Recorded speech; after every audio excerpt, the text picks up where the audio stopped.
I'll bet you've never met anyone that told you they didn't like giraffes. Oh, I like them so much. I actually wrote a children's book, and the main character, guess what? That's right, a giraffe. Today's episode, Stephanie Fennessy, she joins me. She's the co-founder, along with her husband, Julian, of the Giraffe Conservation Foundation. Now, GCF's story begins several years ago during the 1990s in Namibia, Africa. But let's just fast forward to today.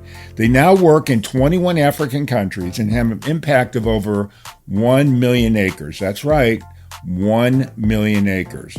These guys, they work tirelessly to raise awareness, conduct research, and protect these really lovable animals. It really is a fascinating story. So just think about this. Working in 21 different countries, that means different cultures, different governments. So these guys, they've got to be really nimble and adaptive at any given moment. Now, have you heard about the World Giraffe Day? Well, guess what? They made it happen. It's on June 21st, so put it in your calendars if you didn't know. Now, we're going to go really deep into everything that they do, and it's a lot. But first, let me give you a couple of trivia treats. A herd of giraffes? They're also called towers. I wonder why. Now, a herd of giraffes walking together to go somewhere, you know what they call them? A journey. Now, here's a cool one. Did you know the Swahili word for giraffe is twiga? Now, it's really easy to remember. Think about them eating leaves among the twigs of a tree. Now, the giraffe is supposed to have the largest heart of any land animal. And guess what? Your heart may swell up that big once you get to meet one of my favorite animals, the giraffe. For real, for real, for real, for real, for real, for real, for real, for real, for real, for real, for real, for real, for real. Got a bunch of furry friends and I love them all the same. I'm an animal lover, veterinarian is the name. Let's share some pet stories from heartwarming to strange, losses and gains, from wacky to insane. For real. You're now tuned in to For Real with your host, Mark Kyle.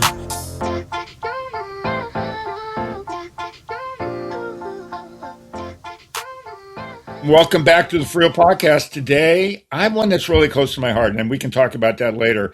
But my guest today is Stephanie Fennessy. Steph, welcome to the show, and I can't wait to talk about giraffes, what you guys are doing, you and your husband are doing, because you're doing some pretty amazing things. So welcome to the show. Thanks, Mark. It's great to be here. Well, you know, like I said when we do this, and anybody that's listened before, typically what I like to do is talk about you. Let's talk about you and Julian and how you guys got to where you are. But I want to start when you were young, because not everybody goes to Namibia. I hope I said that right. I'm terrible at pronouncing, but I want to talk about your journey, how you got there, and let's talk about the really pretty amazing things you guys are doing. But let's start with you, how you got there, and then Julian, how you met your man, and then we'll go from there. Yeah, it's a long and complicated story, but the short of it is that I'm married into giraffe conservation. I came to Namibia to do research for my master's. So I'm German. I grew up in Germany, and then I studied for my master's in environmental engineering in Stockholm in Sweden. And there was a few Africans in my course, and it was really interesting. I'd never really thought about Africa ever before. I'd never had any intention to travel here. But yeah, the people were really interesting, and the topics were interesting. So I was fascinated. So I came to Namibia in the late 90s. I'm giving my age away here. To do research for my master's, and fell in love with the country.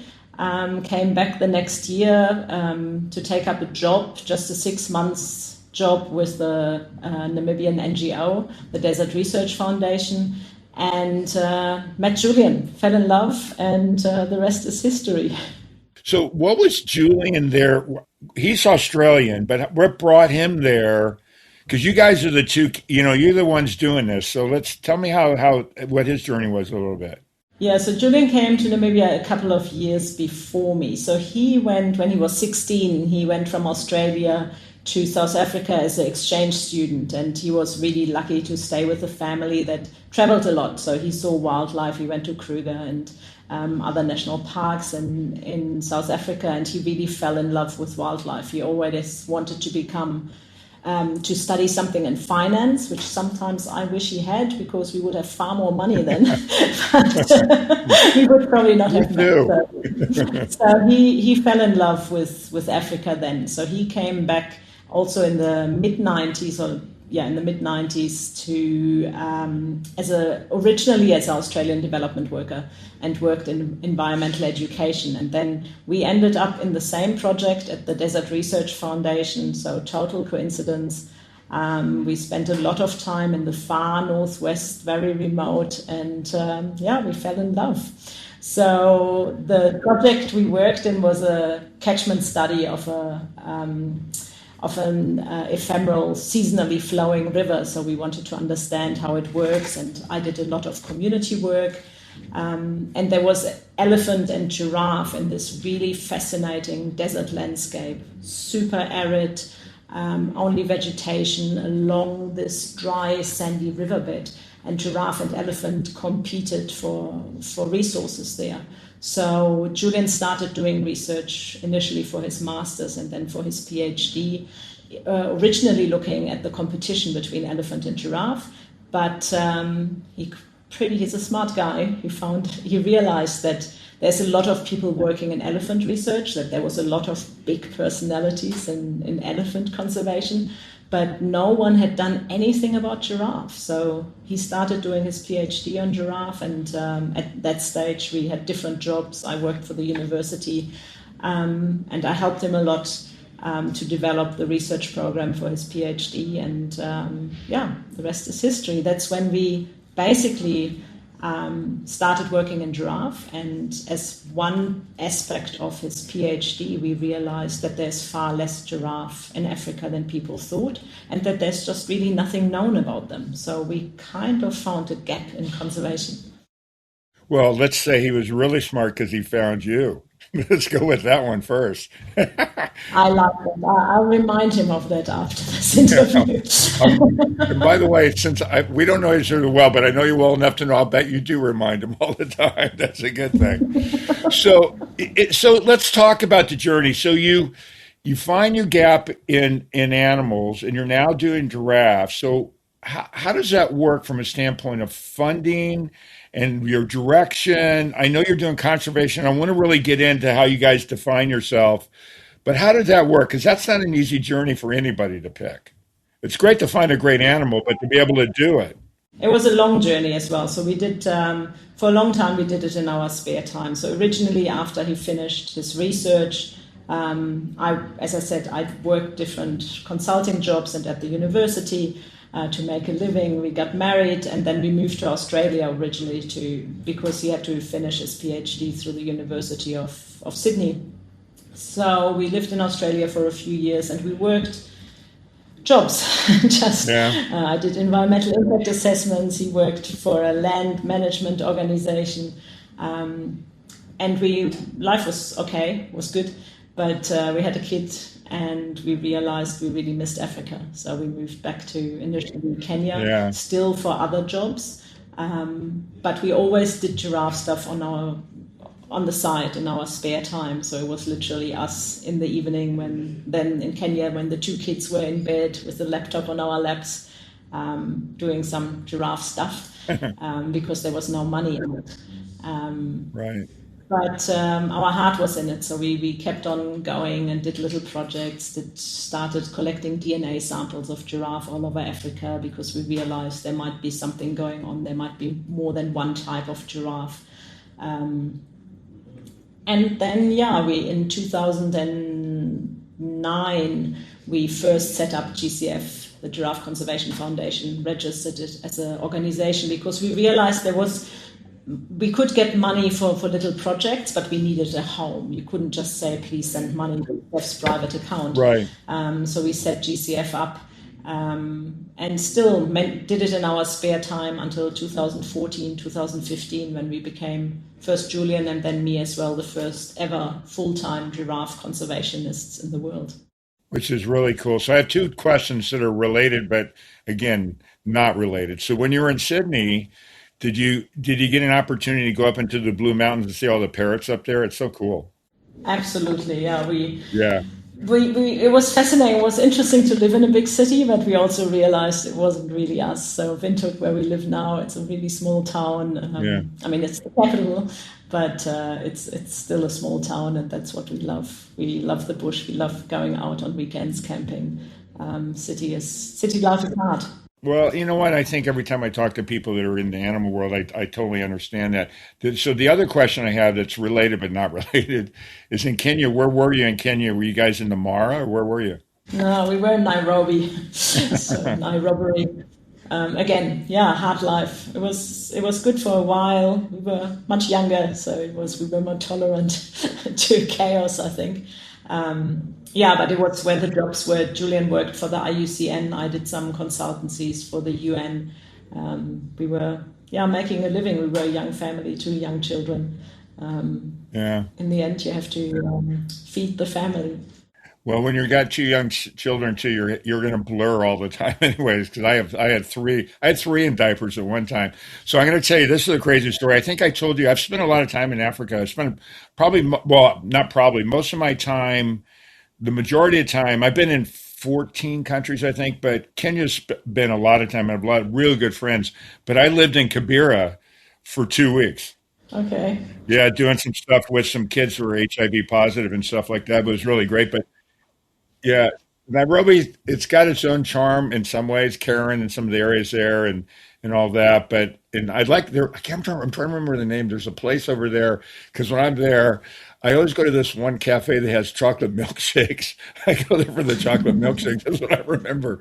Because usually I'm out in like in outer areas. But I have spent a lot of time in Nairobi too, the elephant conservation thing, and the elephant sanctuary, I guess it is, and all that. But I'm sorry. Let's go to giraffes. So you're in Kenya now. How you end up in I can't pronounce.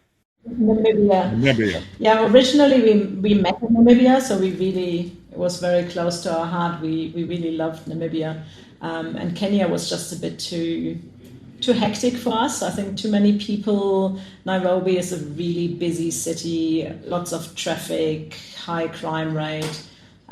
So we didn't love it. It was good for a while.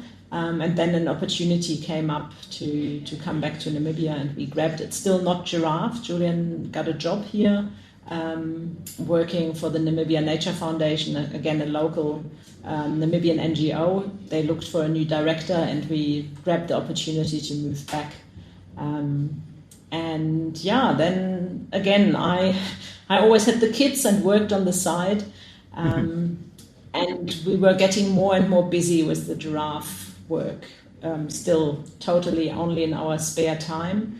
And then we started World Giraffe Day. There was a bit of a fluke. We were sitting one night on the couch, and it was actually a local conservation group that was bringing out an annual calendar, and they asked us if we wanted to contribute a giraffe picture, and they said, which month should we put it? Is there like a special giraffe month?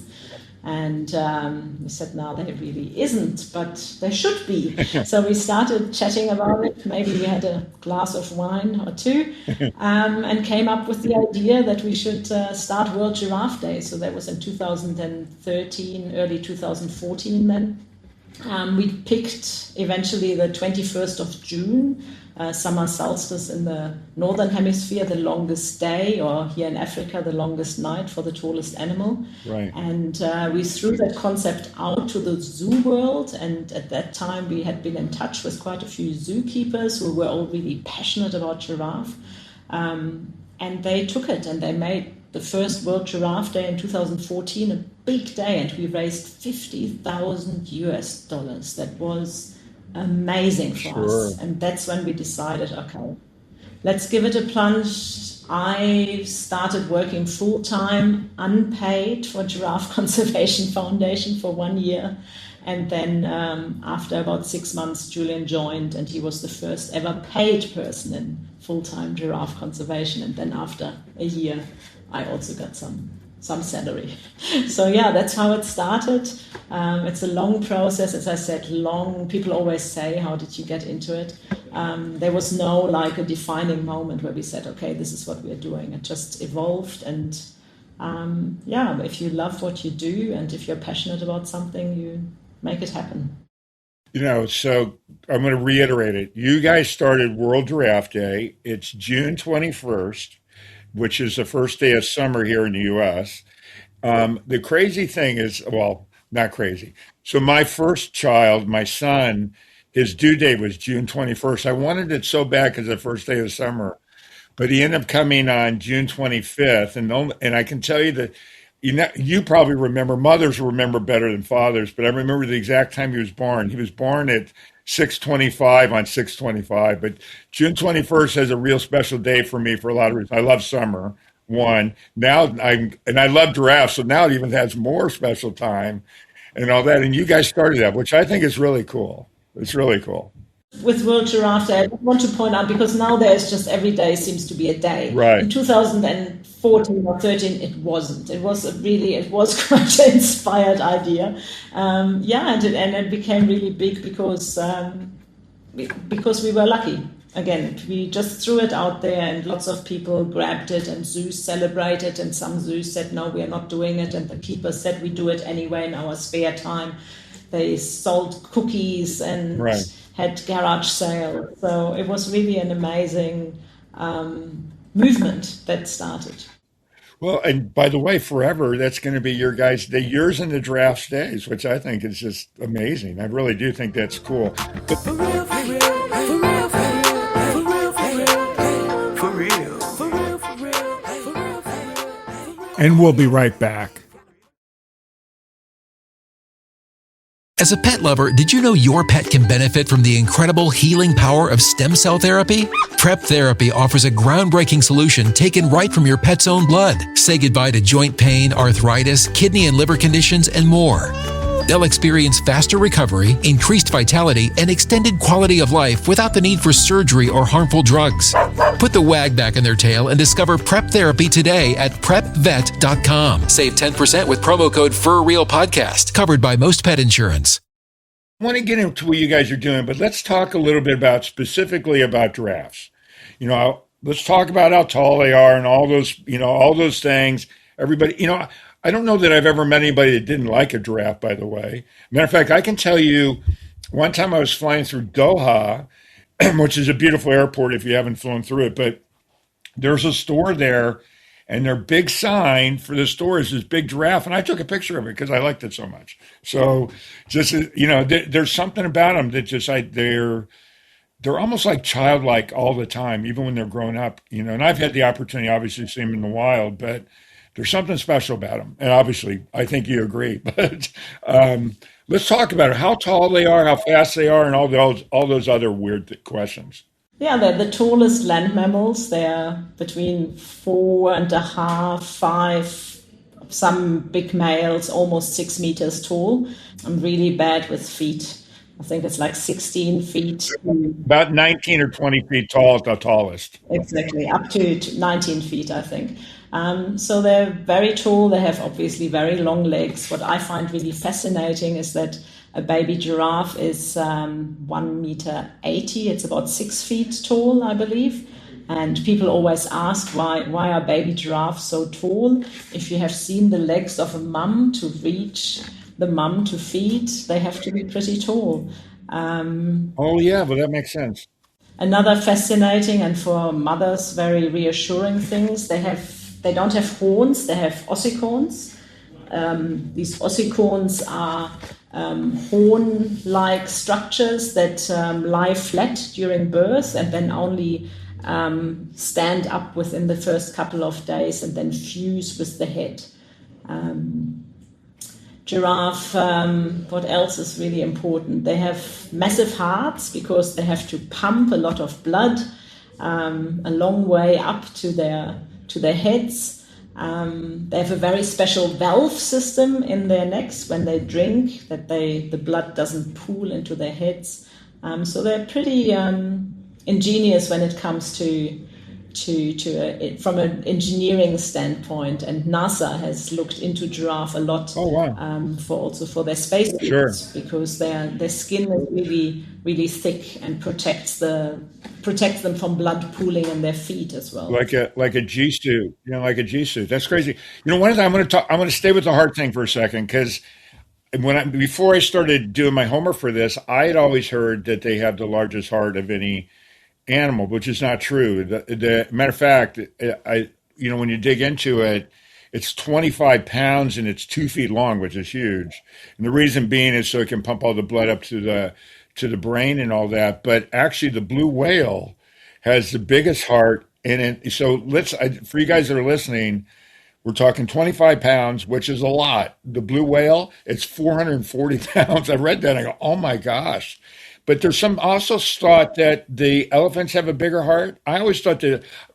I'm a big giraffe guy, and I told you that, but I'm a big giraffe guy, so I wanted to have the biggest heart. That's just what I want. Yeah, I thought they had bigger hearts than elephant, but I stand to be corrected. I'm not a physiologist, so I'm a giraffe conservationist. So when it comes to these details, I rely on literature. So doesn't matter. I'm going to say it has the biggest heart. They have a very thick, hard walls because they just have to create the pressure and pump the blood. So that I know for sure. And another fascinating fact is that they have a really long tongue, 50 centimeters, which when my daughter was young, it was the length of her arm. 18 inches. So, I looked that up. That is pretty long. It's really long. There's something else I wrote down in a link. I'm going to see if I have my notes here that I was really. So let's talk about the neck vertebrae, because one of the myths out there is that they have more vertebrae than they don't, which is not true. But the vertebrae is each vertebrae. I guess the mature animals are 11 inches. I don't know what that is in centimeters, but so you and I'll do the Americanized one. You do the meters, but it's basically almost a foot big, which is, I've seen vertebrae in whales before that have been washed up in the beach and that, which I think they're about the same size. It's crazy how big they are. Yeah, so all mammals have 7 neck vertebrae, and that's what giraffe have as well. They just have to be pretty long to make up for the long neck. Yeah. Okay, so the other thing, because you had told me this when we first talked, and I didn't know this, and of course now that I've done my homework, I know some of it. There's a total of 4 species. I thought there was just one. I didn't realize that, and you can tell by their color, I guess. You're the person. Tell me more about it. That I can talk about. Now you're talking to the expert. Okay. Yeah, so this is actually largely based on our research. We collected DNA samples of all most giraffe populations across Africa. We have collected almost 3,000 DNA samples, and they clearly show that there is 4 different species of giraffe. Their genetic differences, the split, they split between 500,000 and 1.5 million years ago. And the group who did the DNA testing for us, they also work on bears. And as a lay person, I'm also not a geneticist. I find it very... as a good example, they explained to me that the difference between the 4 different species of giraffe is bigger than the difference between polar bears and brown bears. Wow. And polar bears and brown bears, I think everyone will agree that they're different species. Yeah, exactly. So that's how it started. But then we also looked at morphology. We had a postdoc who scanned the skulls of giraffe in natural history museums and national parks, anywhere where we could find skulls. So he scanned 515 skulls all over the world, basically, with a 3D scanner, and then did some modeling and what scientists do. And it also clearly showed that the difference between the skull structure of male giraffe and also female giraffe is significantly different. So you can tell the 4 species apart by looking at the skull structure. We're looking at pattern at the moment. There is definitely some tendencies, but there's also a lot of variation within pattern. So every giraffe has a unique pattern. It's just like a human fingerprint. It never changes. It just grows, expands a bit, obviously, as they grow, and the coloration might change a little bit seasonally or over age. But the general pattern remains the same. And it looks like there is significant differences between the species, but we also see a lot of variation within a species. So you can't show me a picture and say, and I can give an educated guess, but it can't be a definite answer by pattern. One of the things I thought was really cute too, and again, I'm going to preface everything, and I generally do this because I get most of my research from the internet. I'm not living with them and doing all that, but the way I read it is that the children, oftentimes their pattern is similar to the mother. Is that true, or is that just a internet thing? Because that would be like my kids look kind of like me, right? Yeah. There is a paper out that saw some correlation, but there hasn't been extensive studies. We normally, in the wild, we often know who the mother is. We never know who the father is. So that makes it really difficult. There has been a paper out where people saw some correlation. We have a couple of giraffes that we regularly monitor where we think we see some correlation, but there has been very limited studies. As with many things of giraffe, a lot of things just have never been studied. So this is one thing I want to talk about too that brings me up to something. The herds, by the way, I know that sometimes they call them towers, which I think is awesome. I love finding it's like flamingos are flamboyant, that kind of thing. I think it's so cute. But the herds generally are the females all hang together with the babies and that, but the males kind of just cruise around and do their thing. Is that kind of how it works? Yeah, mainly. So first of all, we talk about herds from a scientific side. I think a giraffe tower is a still standing group, and if they walk, they actually call it a journey, which I really love. Oh, journey! Oh, that's another one. I got to write that down. I love stuff like this. A journey of giraffe. I really love that. Yeah. So females tend to hang out scientifically it's called the fission fusion herd structure. That means they come together, but they're also split up again. But there is a tendency that mothers and daughters hang out in the same group, sisters, cousins as well. So females tend to stick together. They often have so-called creches where several mums with young calves hang out together so that they get away sometimes and can feed in peace and quiet. All mums can probably relate to that. So they look after each other's calves a little bit. Whereas males, they normally stay with their mums until they're like 2, maybe 3 years old, and then they either go out on their own or they stay in bachelor herds. So often you see a group of young males and they start fighting a bit for dominance, little bits of sparring. So when you see a single giraffe, it's most likely a male, but also not always. But that's what they tend to do. Females going to walk about. I want to get away from these crazy people for a while. So I know the gestation period was 15 months or something like that. Do they only have one baby at a time, and do they have more than one in a lifetime? Yes, so gestation is 15 months. And giraffe can basically have one calf after the other. So if the conditions are right, if there's enough food and they feel safe, they might have a calf every 15 to 20 months. And that is really interesting as well. They can have calves throughout their entire life. People thought there was a paper out a few years ago where someone said, oh, look at that, there's grandmothers looking after their grandchildren.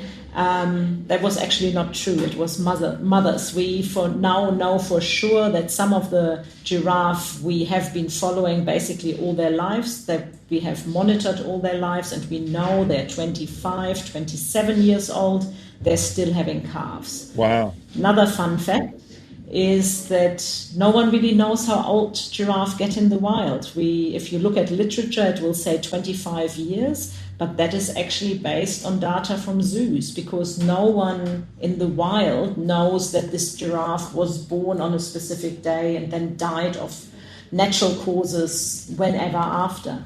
Now that we have this long-term monitoring program here in Namibia based on when Julian and I initially started to do this catchment study and we started IDing giraffe in the late 90s, and some of them are still around. So we know that they are now over 28 years old or even 30 because they were already adults.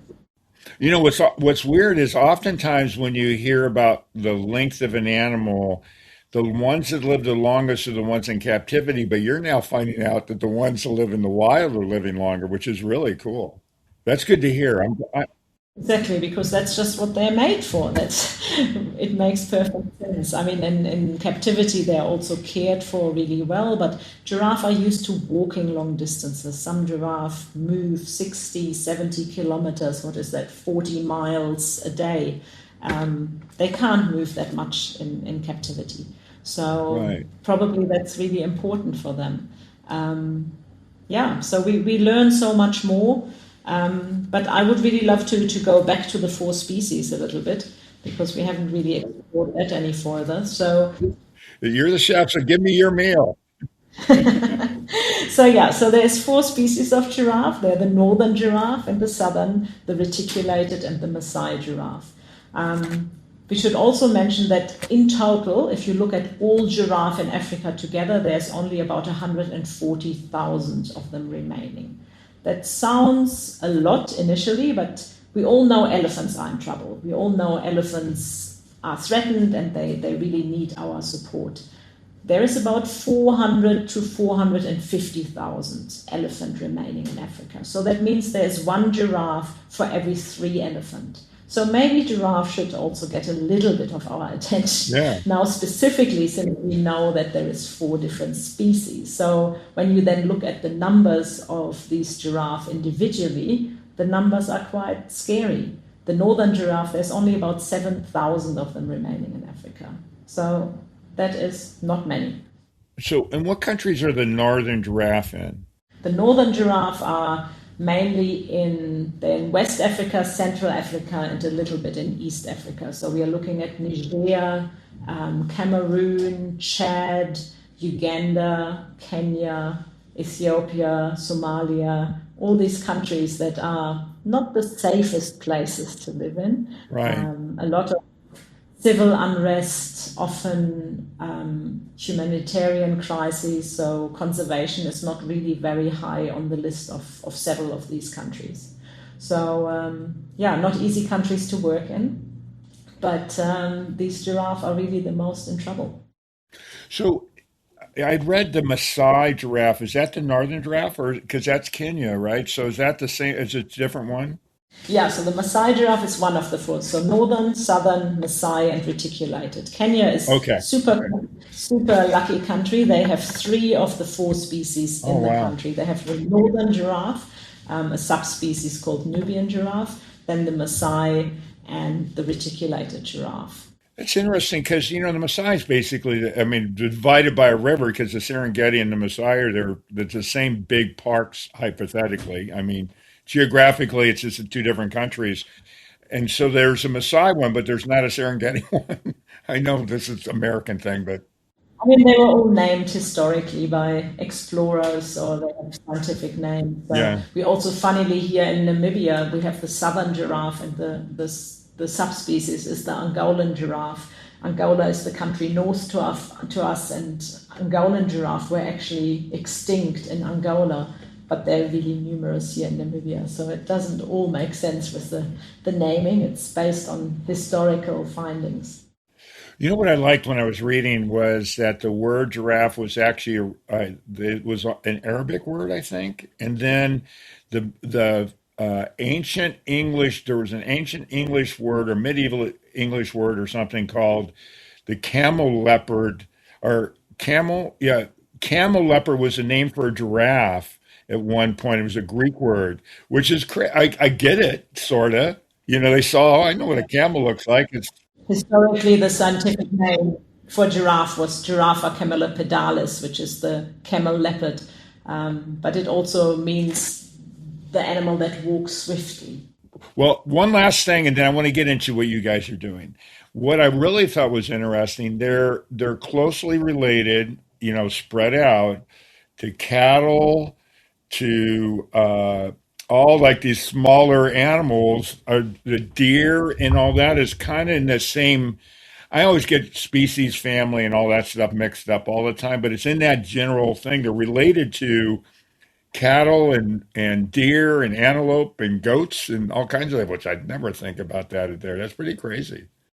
I mean, it's quite loosely the relationship Right. there, so Yeah, of it's course. huge, like family. So, but yeah, this is where they all their grazers, browsers, giraffe are browsers, so they eat leaves, and they're cloven hoofed. Yeah. Well, and the other last thing about them specifically, and I want to talk about what you guys are doing and some of the difficulty you guys have and how you're able to do this is they say that as they evolved, as they were more because they're herbivores, that as they evolved and they got more like in the savannah areas, that one of the reasons their necks got so long was so they could get to leaves and eat and do all that kind of stuff too, which I thought was kind of interesting too. Yeah, but different theories again. Some talk about sexual evolution that the necks grew to for the dominant animals. But yeah, it puts them in a really big advantage because no other animal feeds at the height of a giraffe. Even elephants can't reach that height. Yeah. So in some years when other animals are really struggling because there's a lot of competition for food, giraffe just reach higher levels and get away with it. One thing I saw, you're gonna have to go with my American humor all the time because you're just gonna have to grin and bear it. So when the males are fighting, one for sexual dominance or whatever, they use the term necking. Do you know the American term necking, where people are kissing and necking? I thought, God, it's a cool name. I related it to necking a bottle of beer. Well, that would be Tusker time. That'd be a different thing. But no, but here there's a term for when people are kissing. Yeah. It's called necking as well. It's an old term, but I've done a lot of necking with Tusker. Trust me, Tusker knows me well when I'm over there. For real, for real, for real, for real, for real, for real, for real, for real, for real, for real. And we'll be right back.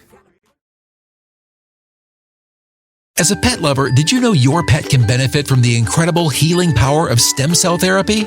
Prep Therapy offers a groundbreaking solution taken right from your pet's own blood. Say goodbye to joint pain, arthritis, kidney and liver conditions, and more. They'll experience faster recovery, increased vitality, and extended quality of life without the need for surgery or harmful drugs. Put the wag back in their tail and discover Prep Therapy today at prepvet.com. Save 10% with promo code FurRealPodcast, covered by most pet insurance. I want to get into what you guys are doing, which is more important for what you guys are doing. It's the only NGO in the world that concentrates solely on conservation and management in the world, in Africa, and I guess in Africa and the world, in Africa, to protect these animals. So I'm going to talk about what you're doing. I also want to talk about the difficulties, because if you haven't been to Africa, every country has its own politics, their own that. So you guys have to navigate all that. But let's talk about what you guys are doing, and let's talk about how you have to navigate different personalities of countries and cultures and stuff like that. Yeah, so giraffe occur in 21 different African countries. And as you said, each country is different, has different legislation, has different problems, has different challenges, and different, in some areas, just to give you a few examples, in some countries, giraffe only live in national parks and protected areas. In other countries, they live in national parks and in communal areas where they literally share their living space with local people. So there's lots of differences. There is some countries that are really keen on conservation. There's a lot of enthusiasm. The government is interested in conservation. And in other countries, there's so many other problems that conservation really is a bit on the back burner. So we are navigating all these different systems. The threats to giraffe are different in many countries. Overall, the biggest threat to giraffe is habitat loss. There's just less and less space for these big animals. As I said, they move a lot, they need a lot of space. There's so many people in Africa, we need more space. Cities, roads, railway lines are dissecting habitat. There's a lot of land used for agriculture, so there's just less and less space for giraffe to move in. Disease, poaching, illegal hunting for bushmeat is a problem in some countries, but not in others. Again, that is a question of law enforcement. If there is civil unrest in a country, the last thing they really worry about is protecting their wildlife. So giraffe face different threats. As I said, there's 4 different species. They have different numbers. Some of them are quite numerous, like the southern giraffe. There's like 68, almost 70,000 of them remaining. So almost half of the remaining giraffe are southern giraffe. But then the northern giraffe, there's only 7,000. So that also makes it more precarious. We are a relatively small organization still. We are 18 people. We operate out of Namibia, but we have 2 staff in Kenya as well. We have 2 based in South Africa, but we work currently in 21 African countries. So every time there's something happening with giraffe conservation, we are most likely somehow involved. And what we really like to do to get the ball rolling in the country, we start by developing a national giraffe conservation strategy or action plan, which means we partner with the government and we bring all relevant players into one room. Literally, we have a big meeting where everyone who has some interest or enrollment in giraffe conservation comes together in one room, and we really just sit down and say, okay, what do we know about giraffe? Where do they live? What are their threats? What problems are they facing? And so what do we know about giraffe? What don't we know about giraffe in this setting? And what really should we know about giraffe? And then we develop together this strategy also to get buy-in from the government and all other players. We, as the Giraffe Conservation Foundation, we normally fund this whole process. Because we see us as a catalyst. We are people, we are passionate about giraffe, and it's our job to take other people and governments on this journey with us. We are not going there to do all the work. We are not doing there to protect giraffe single-handedly. We do it with partners, but we see ourselves as the catalyst to just really start this development. So I don't know if you have worked with government agencies in your country. We work with government agencies in 21 African countries. I can only imagine. My husband always says he used to have hair when he started this job. Now there's not much left. Now I have an excuse. The hair that I'm losing, I can just blame it on the government. Yeah. So it's a hard process. It can be really, really boring, but it's really important because then we have a bit of a roadmap. We know what we want to do. If a student comes and says, I want to do a project about giraffe, we have a list and we say, look, this is the questions we want answered. Pick one. If you want to count the ticks on the bum of a giraffe, no, we are not interested. That really is not relevant. And we really get everyone involved, and we get a lot of government buy-in, which is a great starting point. But then we do lots of things. We do surveys. We count giraffe, because no one really knows how many giraffe there are. People always think they're everywhere, and they're quite difficult to count when you want to do it right. But we do a lot of ground-based surveys where we literally take a photo of every giraffe we see and we upload it to a portal we have, which is called Giraffe Spotter. It's a wild book-based program that uses artificial intelligence to ID these giraffes. So in this portal, we now have photos of over 30,000 giraffes. Remember, Amazing. 140,000 remaining in the wild, and 30,000, over 30,000 of them we know individually. That's pretty awesome. Yeah. Yeah. That is, and the number is increasing. It's not only us, we work with partners, we have lots of students, government agencies, other NGOs who do the surveys, but we compile it all and we keep like a finger on the pulse that we know what is going on. Well, like that saying, how do you eat an elephant? One piece at a time, right? So I want to ask you, so you've got, let's go with the northern giraffe where that's got the smaller numbers and the numbers have gone down. And a lot of that has to do, the majority of it, I would assume, has to do with habitat loss. So if I'm going in, just from an outsider looking in that knows a little bit more than people, because I've spent a little time looking at it, but I don't really know anything. So what do you do? I mean, if habitat is lost, you're educating, obviously, saying, hey, if you do this, you're going to lose the giraffes or whatever. But what all? I mean, this is a big question. So, in a broader strokes, if you're trying to protect them, are you moving them into areas where they've got more land to graze on, or what are they? I mean, how does it work? Again, there's not no blueprint to it. Right. So in some countries they live in national parks. So there it's important to work with the government, or and there's some NGOs who manage parks for African governments. Then we work with them to ensure that these giraffes remain safe in the park. We do translocate giraffe. We either take giraffe to areas where they have locally gone extinct, but now we know this place is safe again. We do again, it sounds quite easy, pick up a giraffe and move it. Not that easy. No, no, it doesn't at all. It doesn't at all. We do an assessment first to see, is the habitat right? Is it safe? Are there high chances of success? And if we tick all the boxes, if there is people living close to the park, or if it's even communal areas, like here in Namibia, a lot of giraffe literally live next door to people or with people. So you have to get the buy-in of the local people, you have to get the buy-in of the government. So that all takes a long time. So we do an assessment, and if everything looks good, then we physically move giraffe, which again is not easy. It's quite costly as well. And we move them into this area. What we normally also do is we put a GPS satellite tracker on them, that we can monitor their movements afterwards, that we can see where do they move, do they settle in well, most importantly, do they move at all, or do they actually not survive, which luckily does not happen very often, because we do our homework.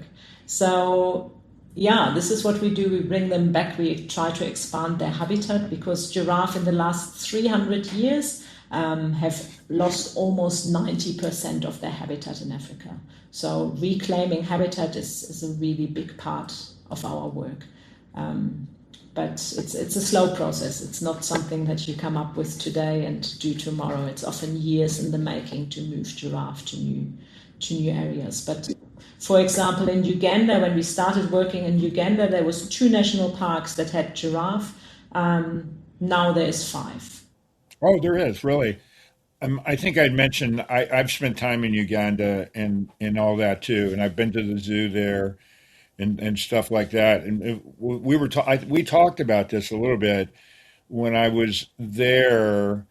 I was really surprised that they're not in the wild, they're only in the parks. And a lot of the locals have never seen wild animals. Yeah, but that is, I mean, the national parks are large. It's not that they're in tiny Yeah, areas. yeah, yeah. But yeah, in many African countries, just like in many European or also in parts of America, wildlife is restricted to where they can live, because there is Yeah. a lot of people around who are claiming land for agriculture. Yeah, as we take over the world. So let's talk. One thing we didn't talk about. I know the habitat loss is the bigger thing, but what about how's the climate change that obviously some people believe in and don't believe in it, but obviously you guys are seeing it on a regular basis because you're out there in the wild.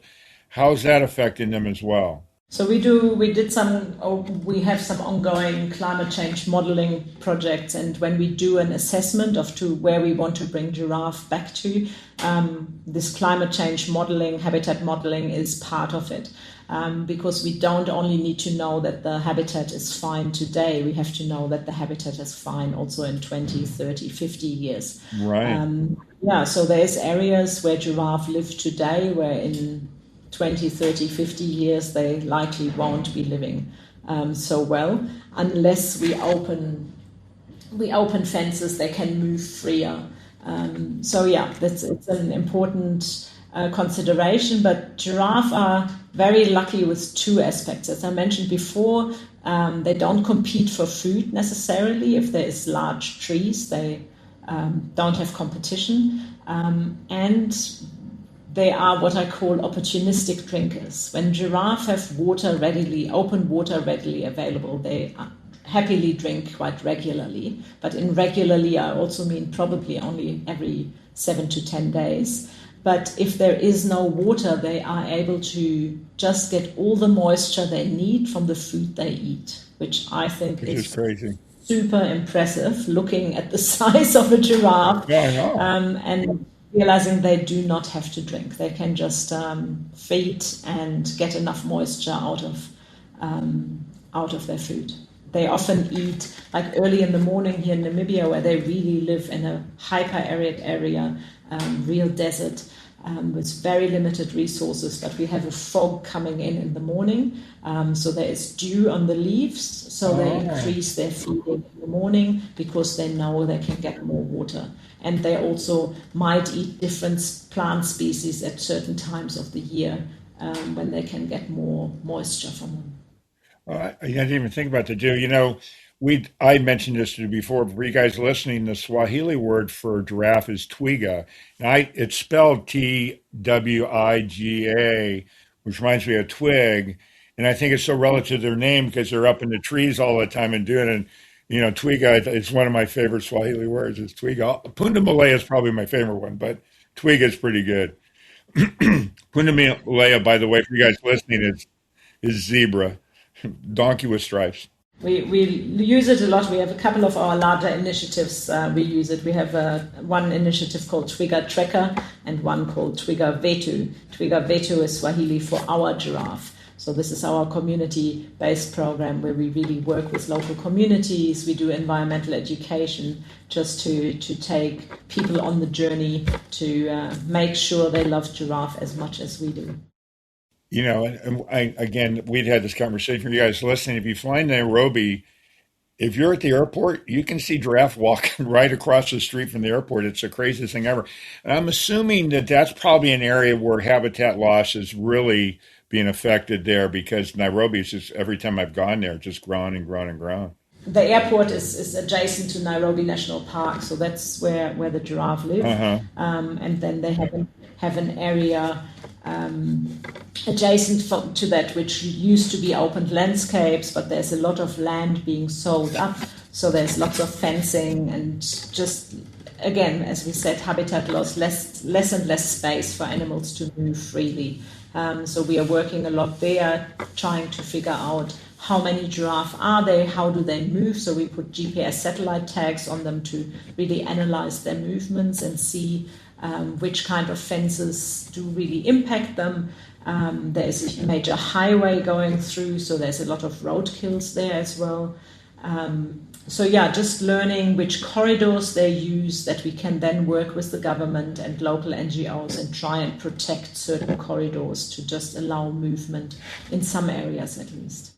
Did you see, talking about corridors and streets in Los Angeles, there's an area where the mountains are and there's a lot of wildlife there. There's still mountain lions and that, and they built a way for the animals. They built basically their own overpass that's all wild, and they were using them from almost immediately once they started doing that, which I think is them being a little bit aware of and protecting the wildlife, even in an area like Los Angeles. And I know they don't have. I've been on the roads there. I know that's not going to probably happen, but that kind of stuff there. No, but it is in Kenya now when they're just building some major highways. And we are sharing all the movement data we have from giraffe with the consulting company who's doing the environmental impact assessment to just advise them where to have they looking at overpass, underpasses, and other options to create corridors, not only for giraffe, Cool. but for that you just really need this wildlife movement. So Right. we have tagged over 600, 700 giraffe all over Africa with GPS satellite tags to learn more about their movements, to see how do they use their habitat? Do they move a lot? Is there certain areas they prefer? That really helps us to learn more. And we also see, again, talking about the 4 species, we see difference in movements between the 4 species. How they migrate and stuff. You know I was thinking while you were talking about this, the world is really worried about AI right now, obviously for important reasons. But I was thinking about you've got DNA testing now. You got AI to be able to identify the different animals based on AI, which I think when you said that, that's really cool. And then you got the GPS stuff too. And are the modern technology, as much as humans have best intentions all the time, I don't think any of that technology was designed specifically to protect animals. But our modern technology is doing stuff that we're doing to hurt them. One way we're working good at it, it's kind of a balance, right? And one way we're doing great things, in some ways we're not doing good things. But at least for people that are taking care of them, now you can take some of the modern technologies and really, be able to do what you got to do. No, absolutely. And we are using a lot. I mean, we are a relatively small conservation organization based in Africa, so people always think we're still quite simple, but we use a lot of modern technology. We have a really strong conservation tech team.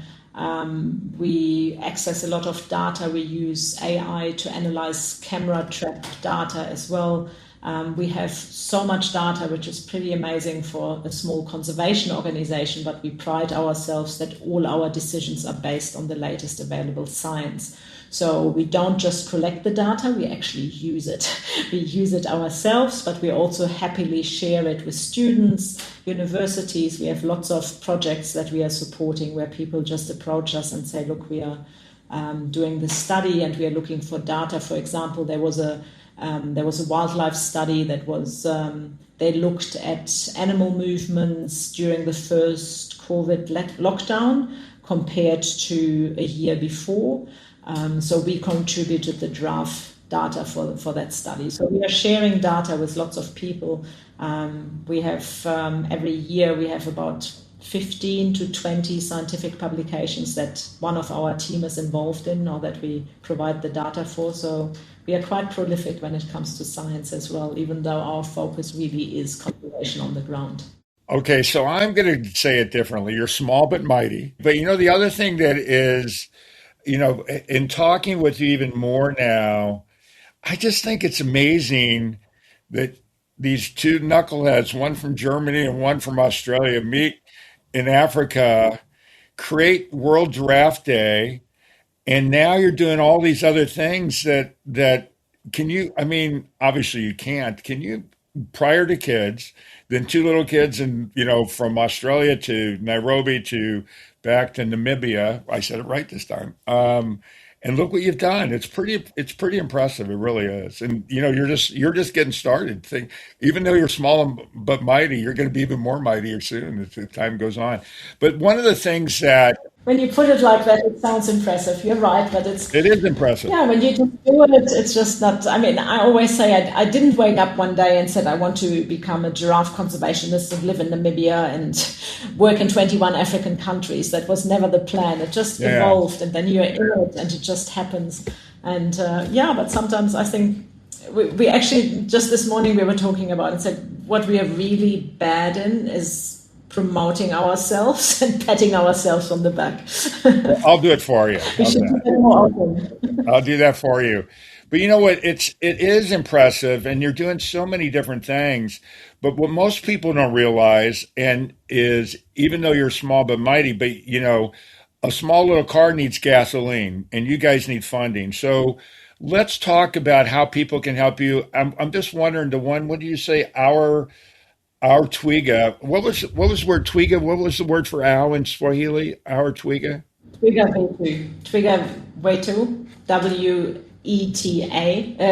ETU. Twiga Wetu means our giraffe. Twiga Waitu. So is that one where people can adopt, like almost, how some people will find a giraffe that they're supporting and all that? I mean, what are all your programs so people can help you guys?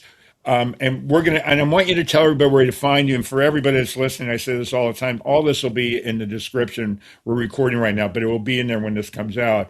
Well, let's tell everybody how to find you, how they can help, because Twigas are really important. And remember, they're your Twiga too, not just ours. They're your Twiga too. So, what can they do? And let's go into it. Yeah, so we have a website, giraffeconservation.org, and there you can donate, which is would be absolutely amazing, because as you said, it all costs money. Not only do we have a lot of project costs, everything we do, putting GPS satellite tags on it, moving giraffe, counting giraffe, it all costs money. And we have a small but very dedicated team, and they all like to be paid at the end of the month. So it just really adds up. But we are very effective and efficient with our money. I think we really pride ourselves that we have very low overheads. We don't spend lots of money on marketing. We rather do a podcast interview and hope that some of you listen. So yeah, giraffeconservation.org is our website. There is a link where you can donate, but there's also a link where you can symbolically adopt a giraffe, which is a little bit more of a experience. You can download your own certificate, adoption certificate, and it's also linked to our partners at Pacific Lotus Corps, who do all our merchandise. So there's things you can buy, awesome stuff, awesome t-shirts, cups, phone cases.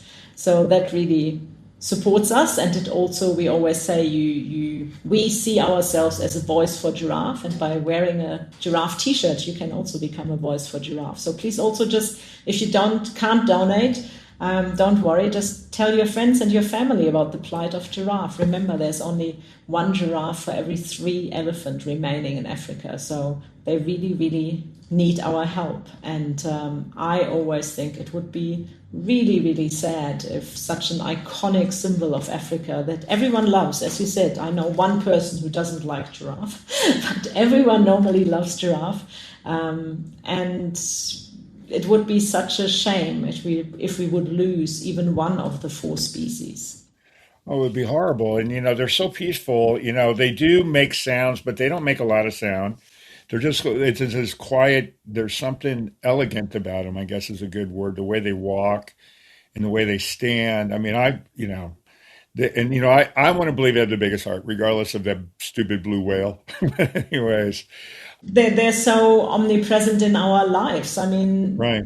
Which baby does not have a jumpsuit with a giraffe on it, or a little giraffe fluffy toy? So they're so much part of our cultures, not only in Africa, but all over the world. So I think, they're one of the most charismatic animals and iconic, definitely. I forgot because, for you guys listening, I wrote a children's book that was actually about a giraffe and a fly. So it has a big special meaning to me. Okay, so we're at that part now where I'm going to let you tell the joke. But as I tell everybody all the time, even when I ask the guests to tell the joke, they cringe. They go, oh, man, I don't want to tell some silly joke. But, and oftentimes they don't want to, and I do it. But as I always say, if you want to be on the show, you've got grandkids, nieces, nephews, or you just want to be on the show, you can email me at mkyleforrealpodcast.com, and I'll put you on gladly. When I told Steph about doing it, she said, oh, great. But she's going to be part of the team to do this because she's small and mighty. But I'm going to let her tell the joke. But again, please email me. I'd love to have guests on. I think it's really cool, especially when kids are on and telling jokes. So, Steph, it's all your turn to say this wonderful giraffe joke. She's shaking her head, guys. I hope I don't screw it up now. So why is it so hard for a giraffe to say they're sorry? Why is it so hard for a giraffe to say they're sorry? I don't know. Why? Because it takes a long time for them to swallow their pride. Oh, that's a good one. See, you did a good job. Perfect. I went to all my giraffe jokes and picked this one. Oh, I like it. I like it a lot. As I say, I always look up other ones just as a backup because oftentimes people want to do it. But that was a good one. Long time for swallow their pride. One of the things before I let you go, I was thinking, one of the cool things about their heart, to be able to pump their blood all the way up to their head is when they go to drink water. Because if ever anybody that's listening, when you go upside down, your blood rushes to your head. And they're designed where they can do that so they don't faint, which I think is just they're just a so well designed, cool thing. But anyways, I want to end it with that. They are. Can I just add one thing there? Sure. They are cool design, but there is actually a real flaw because a giraffe's neck is shorter than their legs. So that's why they're so awkward when they drink. They always, if you see a giraffe drink, they always have to splay their legs or they have to bend them, and it puts them in a really vulnerable position. But it's because their neck is too short. As long as it is, it's still too short. I never thought about it because I've seen them in the wild with their legs are really wide apart. I never thought about that. That's so cool. That's a great way to end. So, most importantly, for you, I just want to thank you so much for doing this stuff. We're in a completely different time zone. You doing this, I know you're busy. You guys are doing great things. Talking to knuckleheads like me, I know is a waste of time sometimes, but I love hearing your story. I get tickled pink doing this kind of stuff. But Steph, this was wonderful. Thanks so much for being on the show. No, thanks for having me. It was great. I obviously love talking about giraffe in my work, so it wasn't too hard to convince me. As you've learned with me, I love talking and I always love finding new things. But lastly, to everybody else out there that's listening, without you guys listening, I don't get great guests like Steph today. So please pass the word on. The more followers, listeners, and all that other stuff, do all that crazy stuff on whatever platform you're listening from, and tell people about this because one is it's great for us to get that out there, but also that message needs to get out there. When you've got animals that are threatened and all that, the more you know, the more small and mighty you'll be. But anyways, to everybody else out there, thank you so much for listening. For real. That concludes this episode of For Real with your host, Mark Kyle. For previous and future episodes of For Real, listen via all major podcast streaming sites.